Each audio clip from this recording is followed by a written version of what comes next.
Hello students, welcome back to your online session for physics class for today. Now today, continuing with our chapter number 2, we will begin with point number 2.5, that is measurement of areas. Now let us see what is surface area. It is defined as the measure of the surface of an object. It means the measurement of the surface of any object is called the surface area of that object. Okay. Now the amount of surface occupied or enclosed by the side of an object is called area. It means the amount of surface that is occupied or enclosed by the side of an object is called area. It means, see, we can see this pen over here, like whatever surface or the area or the place this pen is covering is the area of this pen. Okay, and the SI unit of area is square meter, or we can also see meter square. The multiples of square meter like hectare and square kilometer are used to measure larger areas. Submultiples of the square meter like square centimeter and the square millimeter are used to measure smaller areas. We use a graph sheet to measure the area of a regular or an irregular surface. It means that submultiples of square meter or like square centimeter or square millimeter we use to measure smaller areas, and we use a graph sheet to measure the area of a rectangular or an irregular surface. I hope you all have seen this. We have also worked or seen it. So using this graph the area of square or any irregular. Now multiple and some multiple units of area. 1 hectare is equals to 100 meter into 100 meter. It means it will become 10,000, and as meter and meter will be multiplied, it will become meter square. Now 1 meter square is equals to 1 upon 10,000 hectare, like it is just vice versa. Okay, is equals to 10 minus 4 hectare. It means that it will become minus 4 as it has 4 zeros over here. Okay, so this is how we can write it like this.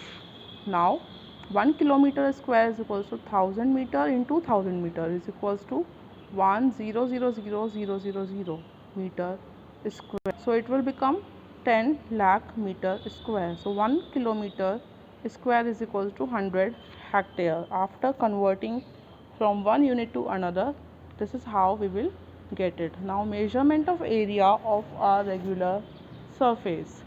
If we just find out the area of a regular surface, what we need to do, we can find the area of regular surfaces by measuring their linear dimensions like length, breadth, etc., and calculating the area using appropriate formula.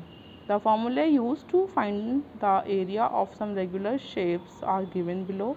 Students, I hope you all remember these formulae. We have also studied in our 5th standard maths, right? Area of a square is equals to side into side, then area of rectangle is equals to length into breadth, area of triangle is equals to half into base into height. Now see, this is a square, and like in a square all the sides are equal. Okay, and in a rectangle this is length and this is breadth. Okay, and in a triangle this is base and this is height. So this is how we can see our formula also. Area of triangle is equals to half into base into height. Now area of circle is equals to pi into r square. Area of circle is equals to pi into r square. In your maths of 5th standard, or maybe in 7th standard, 6th or 7th, you will see there is a specific value of pi, that is 22 upon 7. Okay, we cannot change the value of pi, we have to take that particular value every time. Okay, so it is not, we cannot change this value. Now we can find the area of a small regular surface using a centimeter graph sheet also. Yes, we can also find the area using such kind of graph sheet. Now scales on a graph paper. Now how are we going to find it? Let us see it. Graph paper is a writing paper that is printed with fine lines making up a regular grid. The lines are often used as guides for plotting mathematical functions or experimental data and drawing two-dimensional graphs.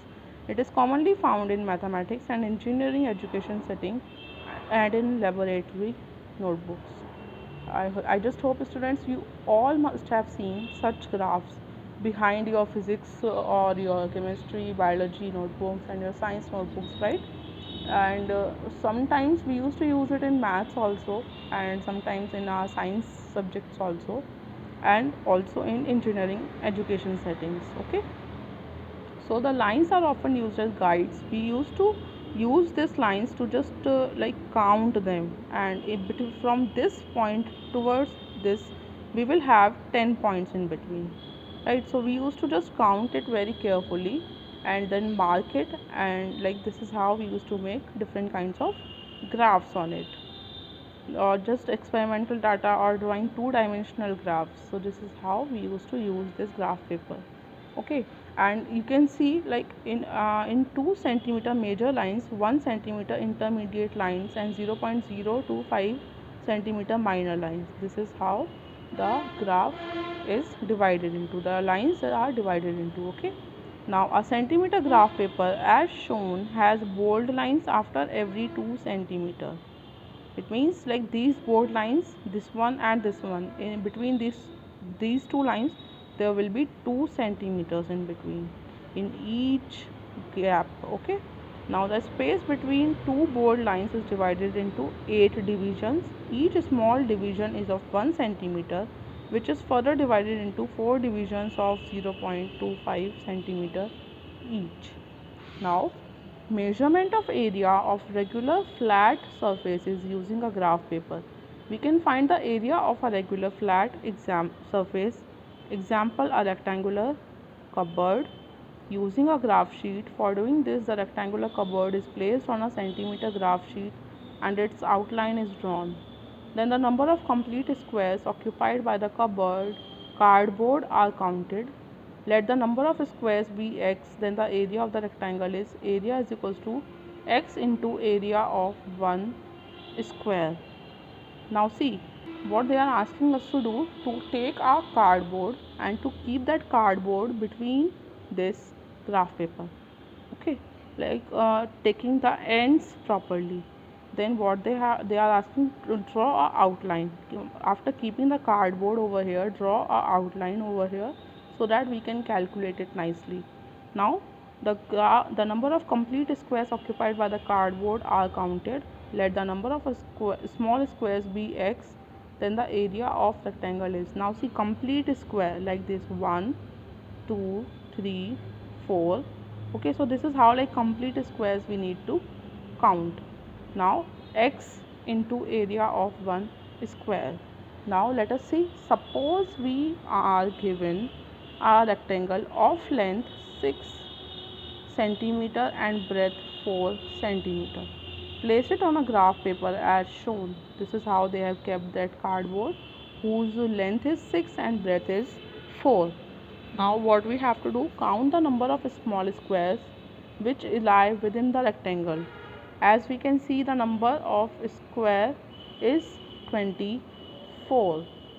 Like these are the smaller squares we need to count, and the smaller squares are total 24 over here. Therefore the area of rectangle is equals to 24 into area of one small square.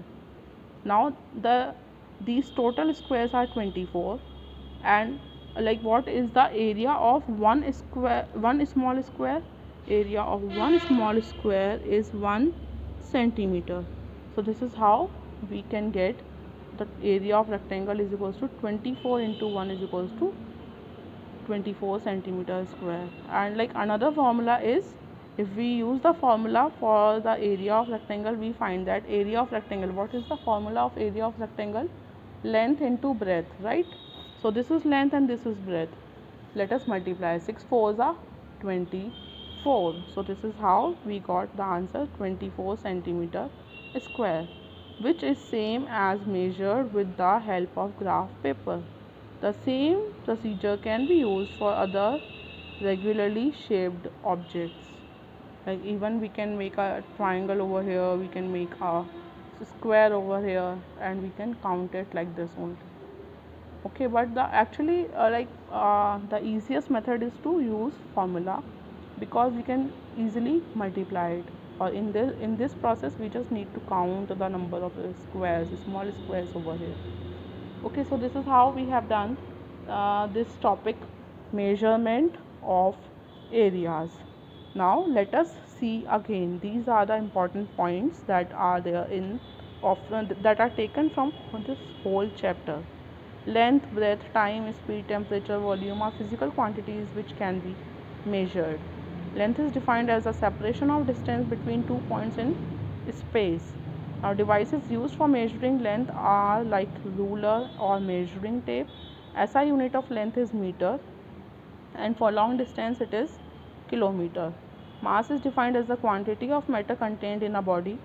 SI unit of mass is kilogram. Now, devices used to measure mass are beam balance or electronic balance. Time is defined as gap between two events. I have also explained all these things in your while explaining the chapter. And the SI unit of time is second. Conversion of 24-hour time into 12-hour time, we have also discussed this one. The degree of hotness or coldness of a body is called temperature. Two commonly used temperature scales are Celsius and Fahrenheit scale. In scientific calculations, Kelvin scale is used. Like whenever we used to do any calculation in laboratories, okay. So at that time, Kelvin scale is used. The conversion between Celsius and Fahrenheit temperature is as follows. This is the formula. Now, temperature can be measured by thermometer. Thermometer is used to measure the temperature of an object. Thermometer are of two types, clinical thermometer and laboratory thermometer. Clinical thermometer is used to measure the temperature of human body. Clinical thermometer having both scales, Celsius and Fahrenheit, and minimum temperature is 35 degrees Celsius or 94 degrees Celsius to a maximum of temperature 42 degrees Celsius or 108 degrees Fahrenheit. Then laboratory thermometer used in a science laboratory and have scales from minus 10 degrees Celsius to 110 degrees Celsius. Now, in measurement of areas, surface area is defined as the measure of the surface of an object, and SI unit of area in square meter is meter square, right? This is how we used to write it. Now, area of regular surface is area of a square side into side, area of rectangle length into breadth, area of triangle half into base into height, area of circle pi r square. R square means we will multiply r 2 times. If the value of r is 2, so we will multiply 2 into 2 and then we will multiply with 22 upon 7. Now, area of regular flat surface using graph paper. This is how like we can just find out the area of any regular surface using a graph paper by just counting the number of squares, small squares given in it. So this is how our chapter number 2 is completed, students. Now we will move on to our exercises. First of all, we will do this one, pick the correct one. Okay, this one we will do. Then fill in the blanks, then true and false, and choose the odd one out by giving reasons and match the following. I will send its PDF after this video, okay. And please do these all these exercises in your physics book, okay. Do these exercises in your physics book, then we will do the question answers in notebook, okay. So that is all for today. Have a good day, students. Take care.